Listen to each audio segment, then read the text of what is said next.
Shalom Ibu, perkenalkan nama saya Miduk Sitanggang dari kelas 11 PMIPA 1. Pada video ini, saya akan menjelaskan yaitu mesin kalor, hukum 2 termodinamika dan entropi. Nah, yang pertama yang akan saya jelaskan yaitu siklus termodinamika. Kita harus mengetahui apa itu siklus termodinamika. Siklus termodinamika adalah serangkaian proses termodinamika mentransfer panas dan kerja dalam berbagai keadaan seperti tekanan, temperatur, dan juga keadaan lainnya. Jadi, di sini yang saya lampirkan yaitu diagram P4 dari siklus suatu gas. Nah, pada diagram yang saya lampirkan ini, kita misalkan terdapat sebuah siklus sembarang suatu gas yang dinyatakan dengan diagram P4 seperti terlihat pada gambar yang saya lampirkan. Nah, pada proses AB, yaitu gas memuai secara adiabatik dan usaha yang dilakukan gas adalah luas bidang AB V2V1 yang harganya adalah positif. Nah, pada proses BC, mari kita lihat yaitu gas dimanfaatkan secara isotermik dan usaha yang dilakukan gas adalah luas bidang BC V1P2. Harganya yaitu negatif. Nah, dan pada proses CA, mari kita lihat pada proses CA, yaitu gas tidak melakukan usaha karena terjadi pada volume tetap. Dan pada proses CA ini, yaitu terjadi proses isohorik yang dilakukan agar keadaan gas kembali ke keadaan semula.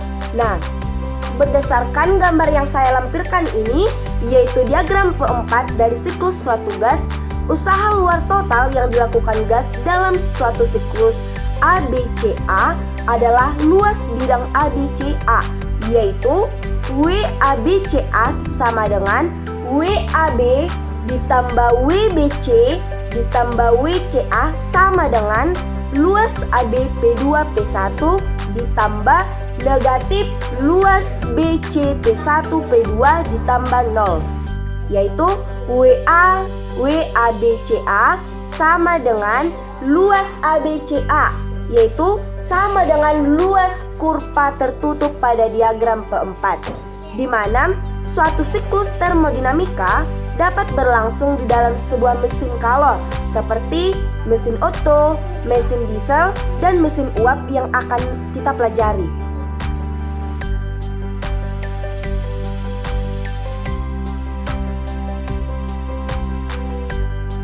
Kita harus mengetahui apa itu mesin kalor. Nah, mesin kalor adalah alat yang dapat mengubah energi dalam suatu sistem menjadi energi mekanik. Nah, salah satu contoh mesin kalor adalah mesin pembakaran dalam pada kendaraan bermotor. Dapat kita lihat pada gambar ini. Ini adalah contoh dari mesin kalor, yaitu mesin pembakaran dalam. Nah, pada mesin tersebut, energi yang dihasilkan melalui pembakaran bahan bakar digunakan untuk menghasilkan kerja atau usaha yang kemudian dapat menggerakkan kendaraan tersebut. Nah, dapat kita lihat lagi, ini adalah contoh dari skema sebuah mesin kalor. Nah, di mana pada gambar yang saya lampirkan ini, besarnya kalor yang diserap oleh mesin kalor dari reservoir panas adalah Q1. Usaha yang dilakukan oleh mesin kalor adalah W, dan kalor yang dilepaskan ke reservoir dingin adalah Q2. Nah, karena kerja zat atau fluida mengalami siklus, maka energi dalam awal dan energi dalam akhirnya sama besar, sehingga perubahan energi dalamnya sama dengan 0, yaitu delta U sama dengan 0. Nah, oleh karena itu, berdasarkan hukum satu termodinamika, yaitu delta U sama dengan Q dikurang W, maka usaha total yang dilakukan oleh mesin kalor sama dengan total energi atau kalor yang melalui mesin tersebut. Dalam hal ini, secara matematis pernyataan dapat dituliskan W sama dengan Q total sama dengan Q1 dikurang Q2. Nah, dari skema sebuah mesin kalor ini, pada dasarnya yang diharapkan dari suatu mesin kalor adalah kerja atau W. Semakin besar kerja atau usaha yang dihasilkan oleh suatu mesin kalor, semakin efisien mesin kalor tersebut. Dengan demikian, efisiensi suatu mesin kalor didefinisikan sebagai perbandingan usaha total yang dikerjakan oleh mesin kalor selama satu siklus dengan energi atau kalor yang diserap oleh mesin reservoir panas. Efisiensi mesin kalor ini secara matematis dapat dinyatakan dengan persamaan. N sama dengan W per Q1 sama dengan Q1 kurang Q2 per Q1, sama itu dengan 1 dikurang Q2 per Q1. Dengan N sama dengan efisiensi mesin kalor dalam bentuk persen. Dalam kaitannya dengan efisiensi mesin kalor, yaitu tidak mungkin membuat mesin kalor yang bekerja melalui suatu siklus yang semata-mata menyerap kalor dari sebuah reservoir panas dan mengubah seluruh kalor tersebut menjadi kerja atau usaha. Nah, itu merupakan pernyataan Kelvin Planck yang merupakan hukum 2 termodinamika. Selain dinyatakan dengan pernyataan Kelvin Planck, hukum 2 termodinamika juga dinyatakan dengan pernyataan Clausius, yaitu tidak mungkin membuat sebuah mesin yang bekerja melalui suatu siklus yang secara terus-menerus mengalirkan energi atau kalor dari benda yang bersuhu lebih rendah ke benda yang bersuhu lebih tinggi secara spontan tanpa adanya input energi melalui kerja atau usaha.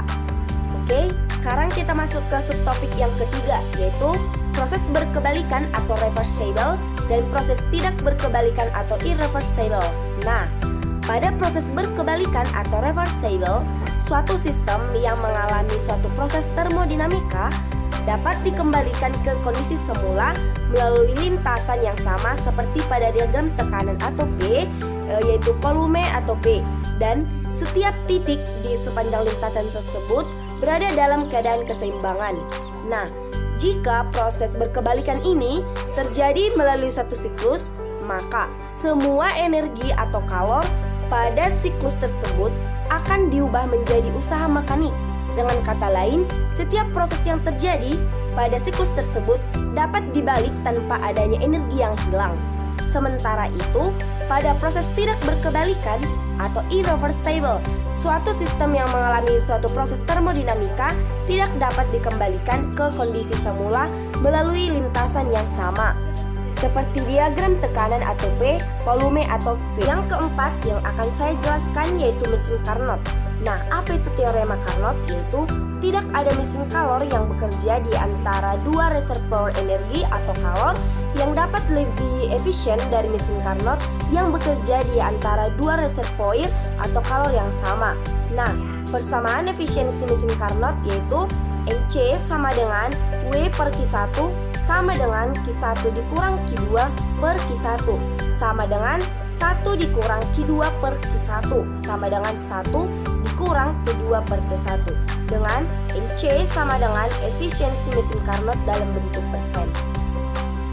Berdasarkan gambar ini, diagram tekanan atau V, volume atau V untuk siklus Carnot dapat kita jelaskan seperti ini, bahwa yang pertama, proses AB merupakan proses isotermik yang terjadi pada suhu tinggi atau T1. Sedangkan proses BC, mari kita lihat pada gambar ini, proses BC merupakan proses adiabatik. Dan yang ketiga yaitu proses dari C ke D. Proses CD ini merupakan proses isotermik. Dan yang terakhir yaitu proses DA, yaitu merupakan proses adiabatik. Oke, sekarang kita masuk ke subtopik yang kelima, yaitu mesin bensin dan diesel. Nah, ini merupakan proses-proses pada mesin berbahan bakar bensin. Yang pertama yaitu pemasukan bahan bakar atau intake. Yang kedua yaitu kompresi atau compression. Yang ketiga, pembakaran bahan bakar dan pemuaian gas atau spark and power. Dan yang keempat yaitu pelepasan gas buang atau exhaust. Nah, lebih jelasnya dapat kita lihat pada ini merupakan penjelasan dari proses-proses berbahan bakar bensin.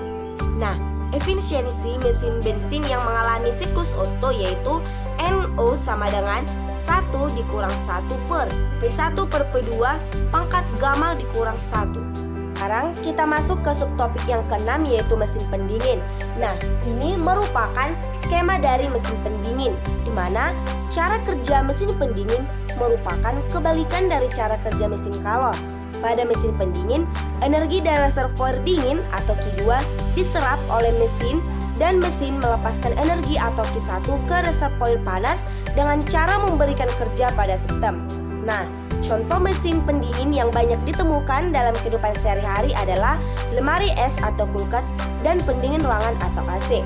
nilai koefisien performansi mesin pendingin Carnot COPC sama dengan T2 per T1 dikurang T2. Sekali lagi saya ulang, COPC sama dengan T2 per T1 dikurang T2. Oke, yang terakhir yang akan kita bahas yaitu mengenai entropi. Nah, pengertian entropi adalah ukuran banyaknya energi atau kalor yang tidak dapat diubah menjadi usaha. Dalam bahasa sederhana, entropi merupakan ukuran ketidakteraturan suatu sistem. Perubahan entropi sistem yaitu delta S sama dengan S akhir dikurang S awal, sama itu dengan Q per T. Nah, hukum 2 termodinamika tentang entropi yaitu total entropi jagat raya atau alam semesta tidak berubah ketika proses berkebalikan atau reversible terjadi, yaitu delta S jagat raya sama dengan 0, dan bertambah ketika proses tidak berkebalikan. Ketika proses tidak berkebalikan atau irreversible terjadi, delta S jagat raya lebih besar dari 0. Demikianlah yang dapat saya jelaskan, Bu. Sekian dan terima kasih.